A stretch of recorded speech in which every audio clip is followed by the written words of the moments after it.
يسعدني أن أقدم الآن مناضلة من الصف الأول في بلدها وأيضاً عبر العالم.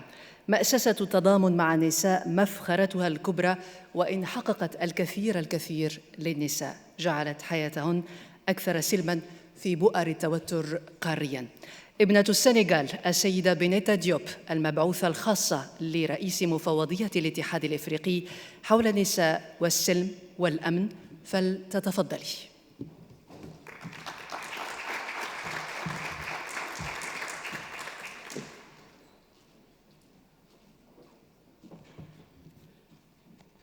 What a wonderful day today with the music and everything.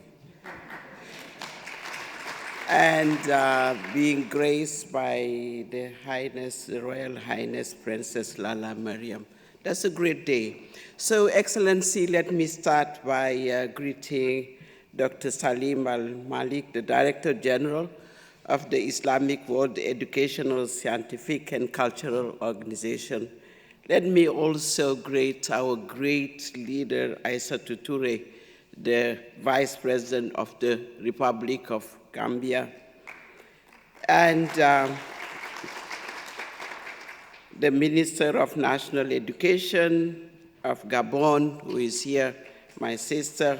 Let me greet the Minister of Solidarity, Social Integration, and Family of the Kingdom of Morocco. Let me also greet the Minister of the Republic of Tunisia and the Executive Director of the Women's Development Organization of Saudi Arabia, and also Ms. Mushira Katab, the President of the National Council for Human Rights. All protocol observed, I will say, ladies and gentlemen.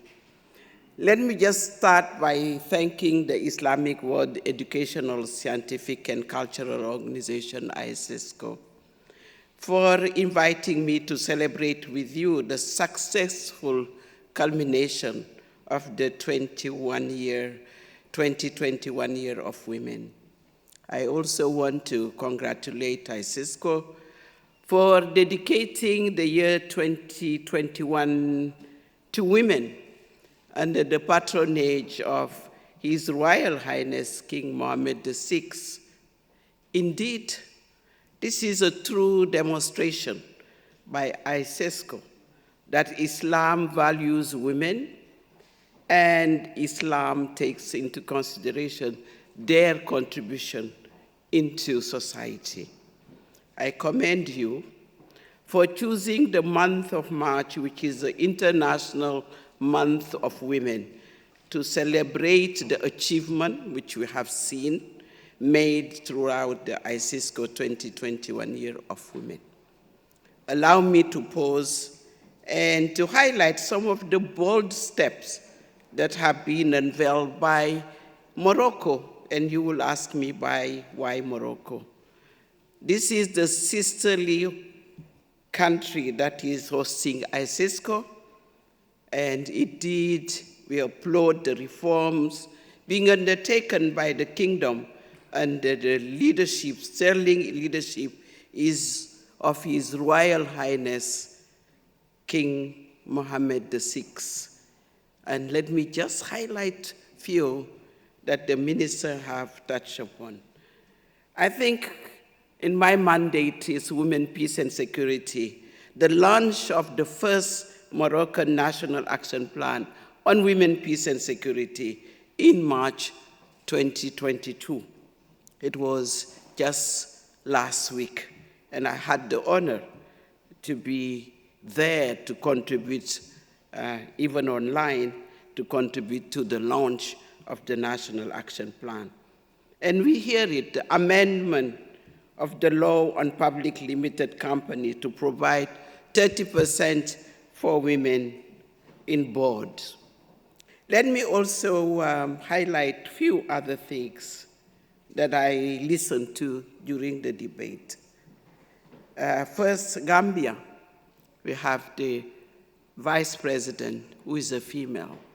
When I listen to what is happening also in Gabon, the minister have alluded to. You also see my country, Senegal, where we have more, at least 50% of women in our parliament, because we have the parity principle in those institutions. I think these are examples we all want to see in Africa and many other countries in the world. And this is why ICESCO is critical to the world, as it aligns with the objective to empowering women in our development agenda. This is the vision and determination of a leader whose commitment does not need to be demonstrated. You, Dr. Al-Malik, your action to put women and youth at the core of the transformation of your organization, as well as in domains like science, education, technology, speaks for itself.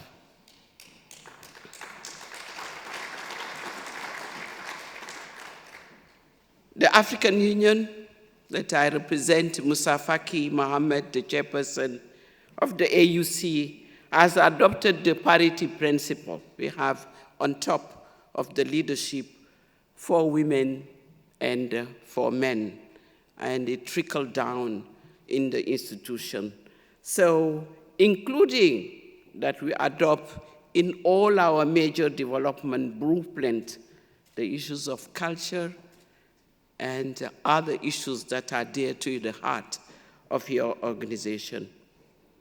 The profound role of culture to the integration of civilization and to socio-economic development in general, and poverty mitigation are values that are shared by both ICESCO and the African Union Commission. As a result, there is a need for the two organizations to strengthen their ties. My presence here today is a resolve toward that move. At this juncture, you allow me, and it will be remiss of me not to recognize and recall the wonderful work that my sister Amira, here present, has done as AU Commissioner in charge of those issues, including social affairs, gender equality, and women's empowerment. We are proud of you, my sister Amira. So I think together we can achieve the fundamental values and contribution that Islam can bring in uplifting humanity. Thank you, ICESCO, for this vision. Let me not dwell on my mandate, as Special Envoy on Women, Peace and Security for our 54 countries in Africa. The way to prevent conflict and build lasting peace where violence and instability threaten communities is to empower women as full and equal partners at every step. The moral justification is evident. It's a women's right that need to be at the core of our development, our prevention. But in addition, this is a strategic goal because women are not only the victims, as we see many times, but they are also agents of peace and agents of our development agenda. I visited many places in Africa, in the world, but places like the Sahel in Mali. Since 1996, I devoted my life to countries in conflict, at humanitarian assistance, but also uplifting women in the Sahel, in the Horn of Africa, in Somalia, in the Great Lakes region, in the Lake Chad Basin, everywhere. Women are, and I have seen the firsthand, the suffering of those women, but also the extraordinary strength of African women, proving their willingness to fight and to die defending their communities. I have seen resilient women, rebuilders of their community through various entrepreneurial and innovative solutions, in particular, the youth of our continent. What I have seen and experienced are testimony that women, peace, and development are the cornerstone of Africa's transformation. That is why the Commission launched initiatives such as the Africa Women Leaders Network, because we need to prevent, and preventing is putting women in the governance structure, in the governance mechanism.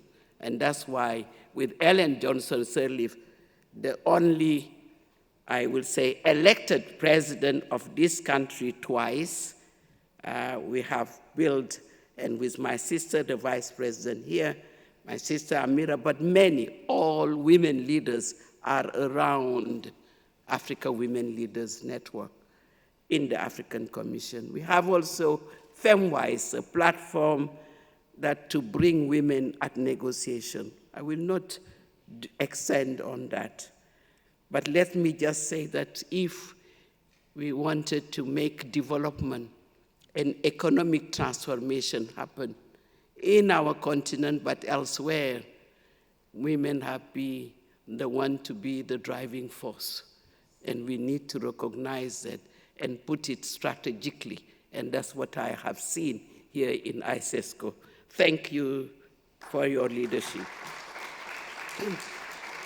As I conclude, I would like to add my voice of those who have really thanked ICESCO for this year, for the leadership, but also some flagship projects that you have highlighted, the leadership training in peace and security, as well as the project for countering the COVID-19 pandemic through supporting women and youth, innovation and entrepreneurship, and for cascading this initiative to the rural areas, which are core in advancing gender equality and women's empowerment. I pray that this initiative will continue and scale up in many other countries. I commend these initiatives and urge all our member states, part of ICESCO, their government, academia, civil society, the women's group, to continue supporting the women in all fields of peace, security, and development. Thank you for your kind attention.